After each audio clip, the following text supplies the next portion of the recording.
Ever get that feeling where everything just clicks? Like the universe is playing on your team, handing you win after win. Oh, absolutely. We're going deep on that feeling today, Okay. exploring what some folks believe is the mechanism for making those lucky streaks happen more often. We're talking manifesting, Right. but not just wishing and hoping. Yeah, yeah. More like aligning yourself with what you want. And the source for this deep dive is an episode of Manifest Your Life with ZenM, where she's breaking down how to become a vibrational match for your desires. Okay, let's unpack that vibrational match. Yeah. Kind of a load of a term, right? It might sound a little out there, but stick with us because the underlying concepts are pretty thought-provoking. The core idea is that everything, even our thoughts and feelings, vibrates at a certain frequency. ZenM uses this really helpful analogy of a radio. If you want to listen to a specific station, you have to tune your dial to the right frequency. Right. And she argues that our desires work similarly. That clicked for me too. So if I'm vibing on stress and overwhelm, it's like I'm tuned to the chaos station, and I'm not going to pick up any of that good stuff no matter how much I want it. Exactly. And that's where emotions come in. Instead of just being reactions, they become indicators of your vibrational alignment. Think of it this way.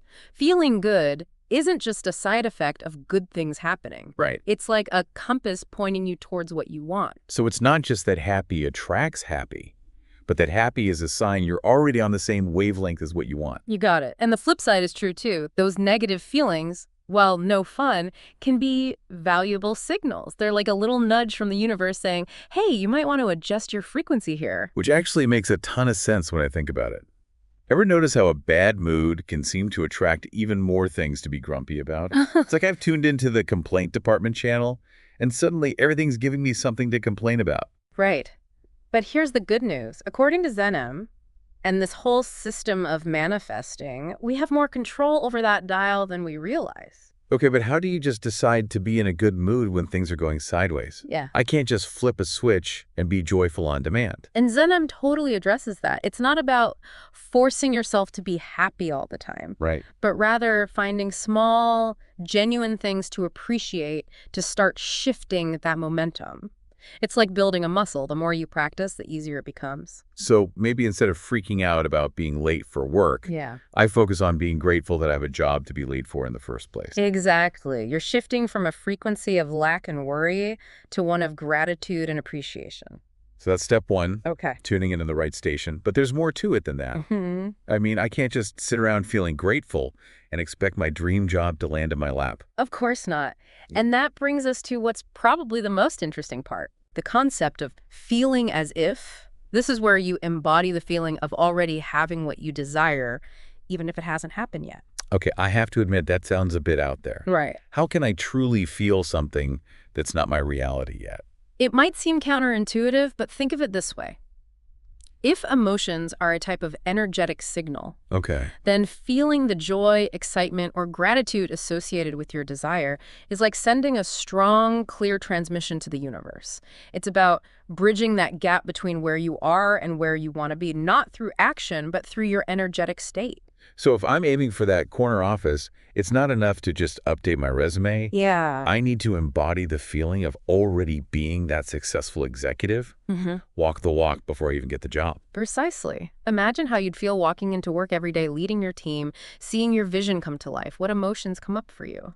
Excitement, for sure. Yeah. A sense of accomplishment, of Yeah. being really in my element. And those are the feelings you want to tap into now. It's about aligning your energy with that desired reality before it shows up in your physical experience. ZenM actually calls it. Living in the wish fulfilled. Catch it. Right. It really is. But how do you actually do that? It's not like I could just snap my fingers and teleport myself into that dream scenario. And that's where the practical tools come in, because ZenM isn't all about abstract concepts. She gives you ways to work with this stuff. Okay, so what's in the manifesting toolbox? Give me something I can actually use. First up, we've got a classic gratitude. And no, I don't mean just writing thank you notes, although that's never a bad thing. This is about shifting your energetic frequency to one of abundance. So instead of focusing on what I don't have, that dream job, that bigger apartment, whatever, I focus on what I'm grateful for right now. Exactly. It's like you're telling the universe, hey, more of this, please. Yeah. You're aligning yourself with the feeling of already having good things in your life, which, according to this philosophy, attracts even more good things. It's like that saying, where attention goes, energy flows. If I'm constantly dwelling on what's wrong, I'm just amplifying those negative vibes. But if I can focus on the good, even in small moments. You're changing the channel, tuning into a higher frequency, and that's where the magic really starts to happen. Okay, that makes sense. What else we got? Next up is visualization. But we're not just talking casual daydreaming here. ZenM talks about really experiencing your desired outcome in your mind, engaging all your senses. So if I'm visualizing that dream vacation, it's not enough to just picture myself on a beach.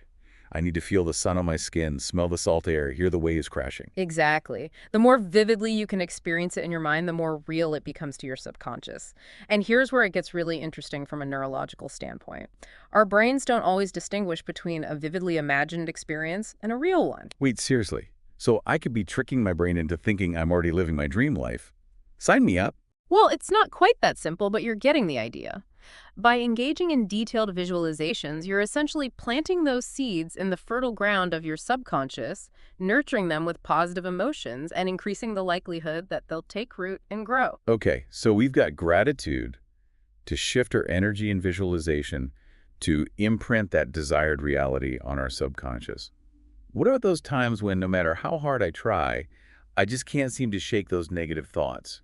You know, those, who are you kidding? And this will never work kind of thoughts. Ah, yes. Resistant ZenM actually talks about it in a really interesting way. She compares it to static on a radio. It's not about eliminating it completely, because that's probably not realistic, but learning how to tune it out. So those doubts and fears, they're not signs that I'm doing it wrong. Yeah. They're just part of the process. Exactly. And instead of getting discouraged or giving up, ZenM encourages us to view resistance as feedback. It's a signal that we might be out of alignment and a reminder to gently guide ourselves back to a higher frequency. Okay, so how do we actually do that? What are some techniques for dealing with those inevitable moments of doubt? ZenM talks about two main approaches, meditation and what she calls pivoting. Meditation makes sense. Quiet the mind, find some peace. But pivoting, what's that all about? Pivoting is about consciously choosing to shift your focus from what you don't want to what you do want.